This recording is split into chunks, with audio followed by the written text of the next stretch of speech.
we're doing the wrong thing. Instead of talking about policy, we need to be doing something completely different from what we're doing, but very similar to what the Republicans have been doing for the last 30, 40 years. Okay? We don't have all the answers, apparently, because they keep winning elections. So what are they doing that we're not doing? Their policies are morally corrupt. Their policies are anti-American. Not just anti-American, they are anti-social in the most profound meaning of that word. Lakoff proposes that each of us carries within us two models of the human family. And we use our models of the human family to represent government. So you hear David Brooks talking about the daddy state and the mommy state. These two family models that Lakoff talks about are the strict father model, S-T-R-I-C-T, father, versus the nurturant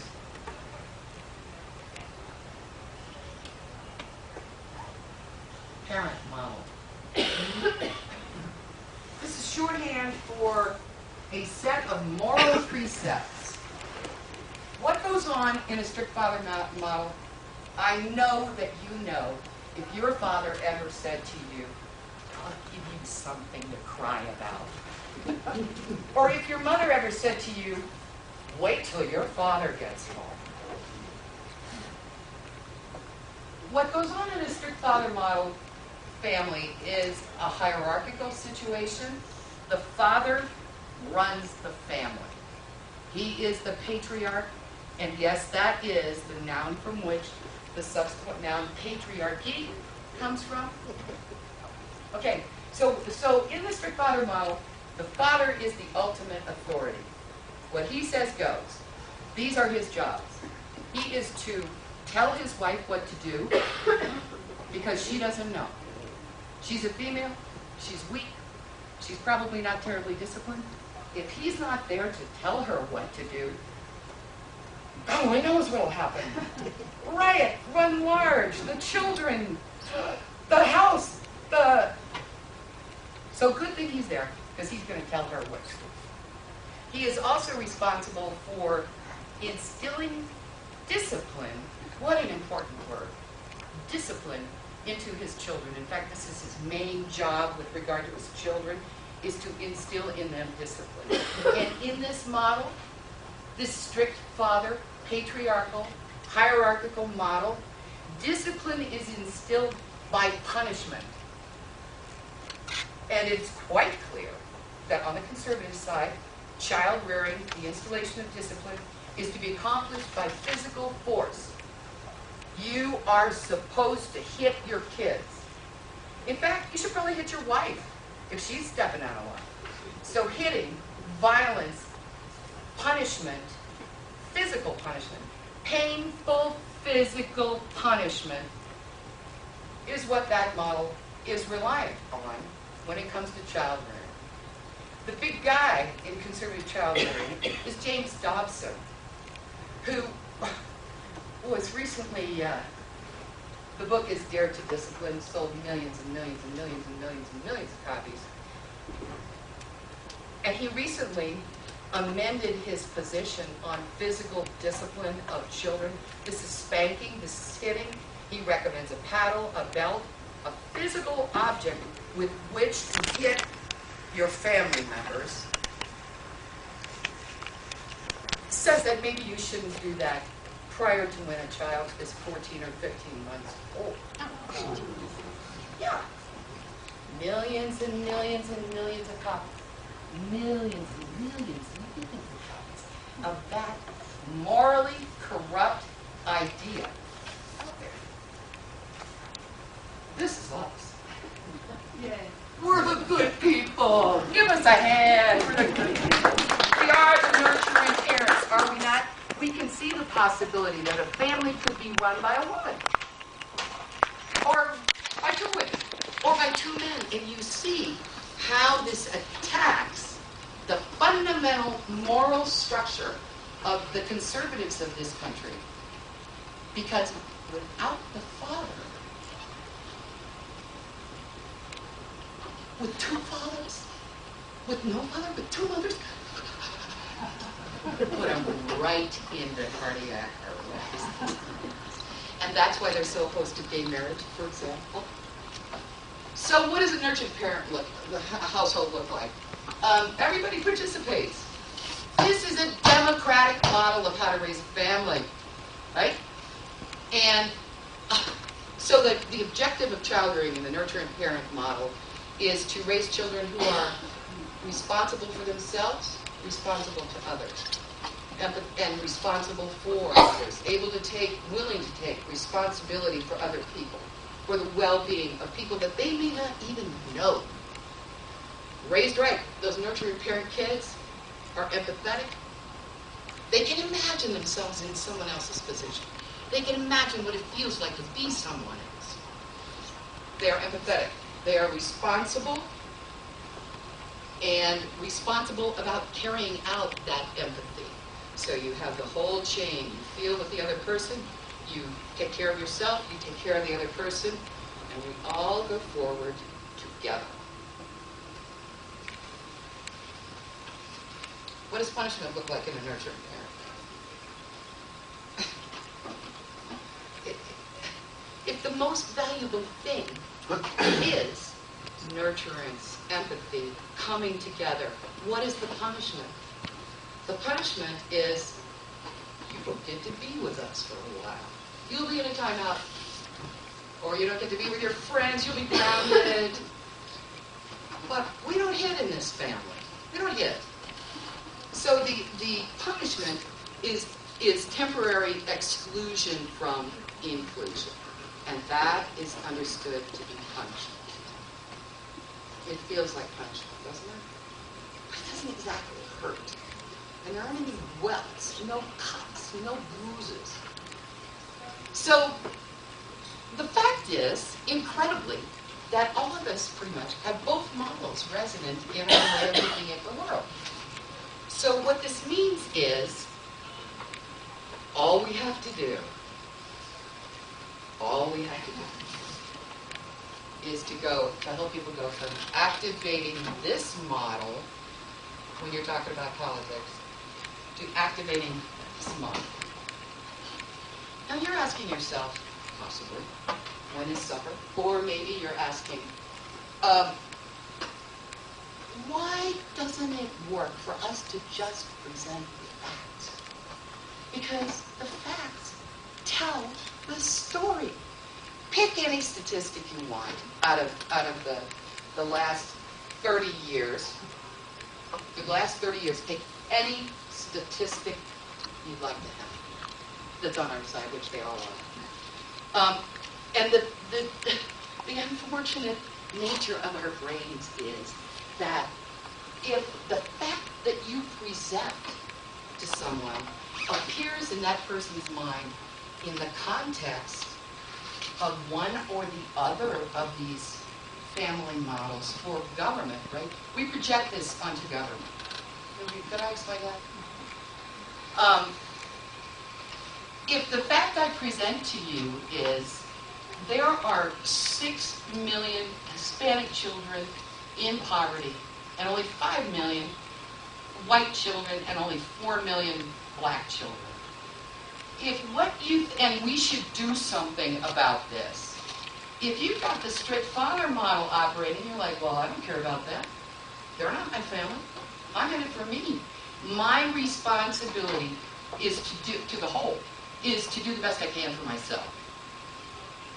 So those people don't mean anything to me. Not only does the individual who's operating on this model reject the moral demand that statistic makes, that person rejects the statistic. Rejects the statistic. This is like backdrops for a play. Let's say that we're doing King Lear. Right? So there's woods, and there's an whatever. And into the scene comes Little Red Riding Hood. Little Red Riding Hood doesn't belong in King Lear. So the person just literally doesn't see Little Red Riding Hood. Doesn't see it. Doesn't penetrate. Doesn't stick. So, then the question gets to be, how do you activate a frame into which the reality of our country today fits? It doesn't fit in this model. It doesn't fit in this model at all. It does fit in this model. Because this model is the one where we can unify ourselves behind the very most traditional American values, the values we cherish: equality, justice, liberty. They're all over there, and none of them are under here. None of them. So, how do we do this? Are you with me so far? Let me ask you, does anybody have like a big question right now? Or even a little one? No? Okay. So the task, here's the task. All right, this is where we're going to go from we're doing the right thing, just not enough of it or not well enough, to we need to do something completely different. And this is the something completely different. What we have to do is figure out how to activate the nurturant parent model around politics.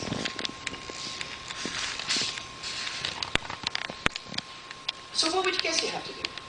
And on the strict father model, in his house, or her house. Not her house. So the question is, given that we all have both alternatives, how do we make this one the default when you're talking about politics? Here's how. You call it up. You just bring it right up. You ask, who do you care about? I mean, that's a sort of a broadly thing, you know. It's a little impersonal. Who do you care about? Well, let's see. Jack Russell, who invented those terriers, which I love. Then you start to hear about the terriers, and you're like, okay, so what is your responsibility toward your terrier? I gotta feed him, I gotta something, and there's always the 16 walks a day, otherwise the guy gets crazy. So, and then, how do you carry out those responsibilities? So when you start asking these sorts of questions that are associated with the nurturant parent model, you get the person, you know, kind of thinking about who do you care about and how do they care for them, and you know, the fact that there is caring, that there is nurturing, that there's feeding, that there's not beating, for God's sake. There's caring. There's empathy. There's the teaching of responsibility. And when you get somebody into that nurturing parent model, then you can really start to talk about how policy can put the legs under that model that we all have, of the unity of America, of the flag flapping in the breeze. The flag ain't about free markets. Actually, Sheila Bair, she's the former head of the FDIC, just recently retired. Sheila Bair said this about free markets. I thought it was great, and it's a perfect example of this. She said, I'm not opposed to free markets. I just don't want a free-for-all. And that's it. The Republicans, okay, not all the Republicans, but the very conservative Republicans want that free-for-all because the moral structure that stems out of this strict father model, what do you do with that discipline and how do you improve your moral superiority? The marketplace is the venue for exactly that. So in this structure, the strict father structure, what that means is that the disciplined children are the good ones. And anything that interferes, and the way discipline shows itself is by prosperity. Okay? Starting to come together? So you have your disciplined child, and what you want for your disciplined child in the marketplace is no barriers. No, boy, if I can get what you got by smarts or by, because I'm tougher. Okay, maybe not you. I'm going to take it. and in the strict father paradigm, that's okay. You think Bernie Madoff is a Democrat? I just bet you every money I ever hope to have that he's a Republican. It's just that he went a little far. He just took it. He didn't say, okay, well, I have the capital here, so I'm going to take 30% of your labor and acquire it for myself. Thank you very much. The problem we face, the real problem we face, is that they have been doing this deliberately for more than 30 years. For more than 30 years, they have pumped billions, not millions, billions of dollars into the development of think tanks. There are something like 43 Republican think tanks. And they are staffed by people who were recruited in high school and supported through, let's say, Patrick Henry College. Bet you all know about that one. It's almost always on the top 10 academic list, isn't it? Have you ever heard of it? You know why not? It's because it's so far out on the right wing you can't even see it from Wyoming. But they go there and they learn to think the conservative line. And then they go to the think tanks and they publish papers, and the communication staffs of the think tanks make sure that those papers get published in respected journals. If they can't get them published, why, by God, they create some new journals. So, where does this take us? It takes us to two places, one of which is a website. George Lakoff, maybe it takes you to the bookstore. This is so freaking simple. This is the book. It ain't a big book, friends and neighbors. I think it costs about $10 because I keep buying them and giving them away. I keep having to borrow RC's copy because mine has gotten away. You need to read this book. You need to read this book. You need to buy 2 copies and give the 2 copies to somebody else. The name of the book is Don't Think of an Elephant. Know Your Values and Frame the Debate, which is exactly what I've been talking about. Now, this is the other thing I want you to think about. You might have been wondering why I have this name up here, Dakota Meyer. Does anybody know who it is? You do? He is the most recent Congressional Medal of Honor winner. This is the highest award that our country can give in the military. The very top. And notice that it's given by Congress, not the military, not the president. It's the Congressional military, the Congressional Medal of Honor. Dakota Meyer is 23 years old right now. The medal that he received, our nation's highest honor, he got for actions that he took when he was 21 in Afghanistan. He was part of a group that had been called, and now I'm totally paraphrasing this, I know I'm going to get some facts wrong, but you'll get the picture. So he and his unit, or maybe uber unit or something, were called to a village at night to do something military. So they,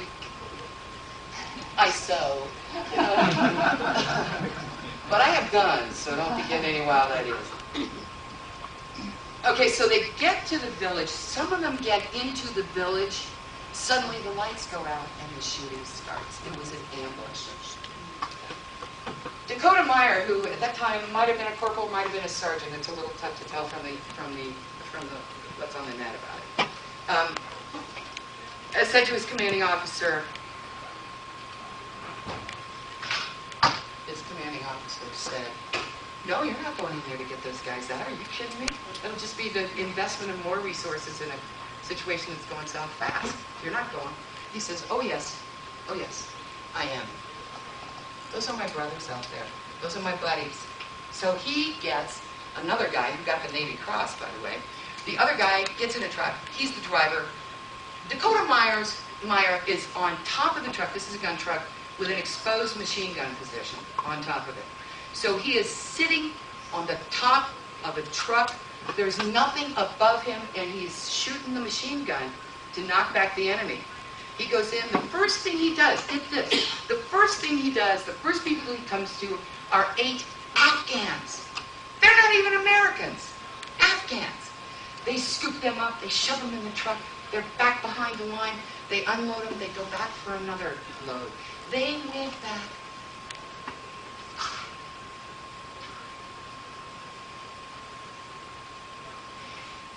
Before the first run, the exchange between Dakota Meyer and the driver was this: they're going to die out there. Okay, let's go out there and die now. The last trip, I get hardly thought about this.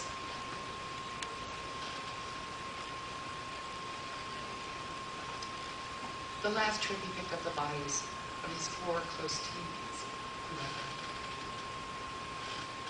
So it's fascinating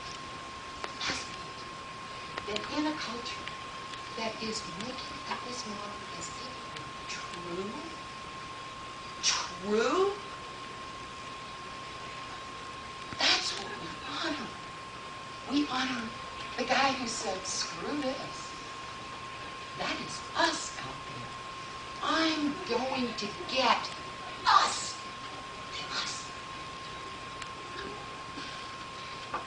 We're talking that.